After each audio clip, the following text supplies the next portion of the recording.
Welcome to Keto Life Support, where we make your keto life sustainable, fun, and low stress. I'm Kim Howerton, and I'll be coming to you weekly with some of my keto besties to bring you the practical, real-world keto advice that you need.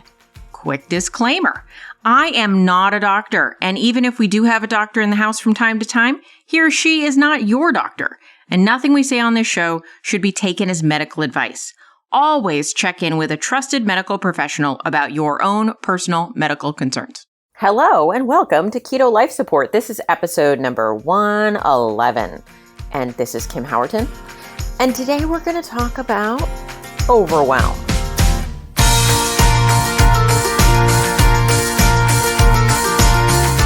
So I am somebody who has fought, or let's just be honest, currently fights with overwhelm. I think both just from the world at large can feel overwhelming to a lot of us. But there's this specific thing that I call the overwhelm fog. And what is the overwhelm fog? Well, the overwhelm fog, I like to say that with a deep voice, is that inability to think. It's literally like there is a fog surrounding you and you can't see through it and you can't get out of it.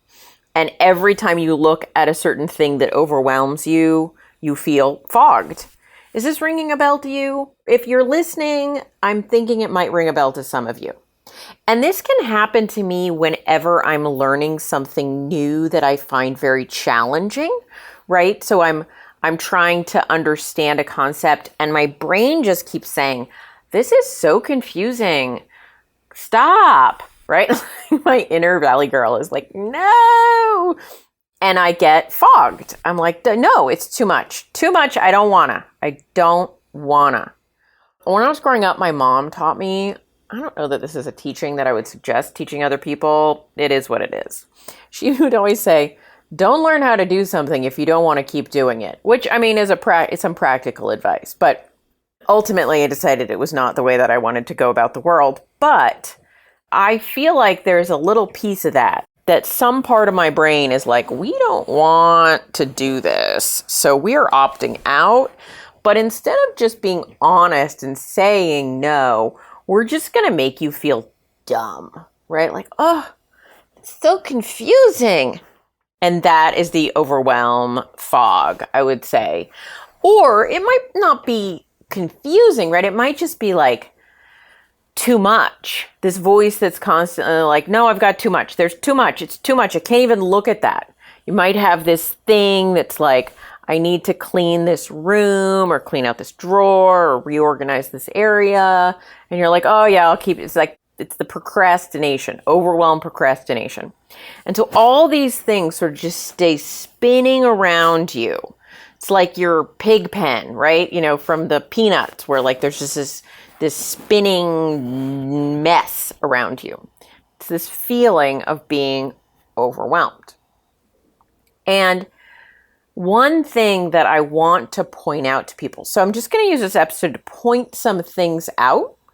They're not all true all the time, but some of them are true all the time. So you might recognize some of these things and pick and choose what is applicable to you. If you're somebody that feels confused a lot, I get people that enroll in my courses or my coaching like this. And like I said, I have shades of all of this. I'm not pointing fingers, except at myself too. So I get these people that come in and, you know, time will just keep ticking by in a program that's a certain amount of time. And I'm noticing they're not progressing or advancing. And every time I check in with them, I find out they're like pretty much overwhelmed. And I'm like, okay, well, let's break it down into smaller pieces. You know, let's figure out what could you do? And so that's the first thing I want to bring up. If you feel crushed by overwhelm and that fog is settling in, you got to find a thread to pull on. You've got to say, okay, what's one action I can take that will advance me on this journey? Because if you look at the things you need to do that are overwhelming you, you can, I swear you can, break them down into smaller pieces. Now, some of those pieces you might be like, I need help with this piece because I don't even know how to think about it, right? But there are going to be some pieces, like, in one of my courses, the first piece is to eat how you're eating and just start tracking it, right? That's like step one. So can you do that? Did you do that? Yes, I did that. Great. You did one thing. Now what comes after that? There's another step. And then can you do the next step? So the first thing I would say is if you're experiencing overwhelm, you got to break it down into bite-sized chunks so that you can experience that. And I'm not saying that eventually you might not reach a point where you feel stuck, but there are pieces that you can do to get some momentum, which leads me to my second point, momentum.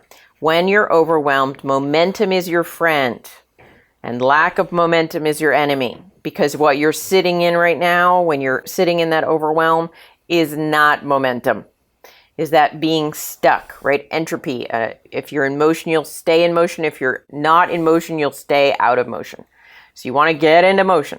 So once you've got a little bit of momentum, and hey, sometimes we need to back up a few steps to get momentum, right? I mean, you got to take a running start, right? And sometimes you need a little more runway. So even if it's, hey, let me do some steps that just make me feel in motion, related steps. Maybe it's like, you're going to start cooking and you feel overwhelmed by cooking. So you're going to lay out all your stuff first, right? You're going to take teeny tiny baby steps, get some things done, get some momentum. Or, hey, I work better with music. Put the music on, do the things that grease the wheels, that get the momentum, right? So you're feeling overwhelmed about something. You've got to organize it into steps and then you've got to get some momentum. These are super practical steps that are important, I think. But one thing I haven't touched on, and I think is actually the central thing that I wanted to talk about here, because it's like, yeah, okay, break it down into steps, get some momentum. One thing will lead to another, which will lead to another. I mean, I think that's a very understandable thing about how people work and should work for you. It works for everybody. All of us break down our steps into different pieces, but we all should be able to follow that path.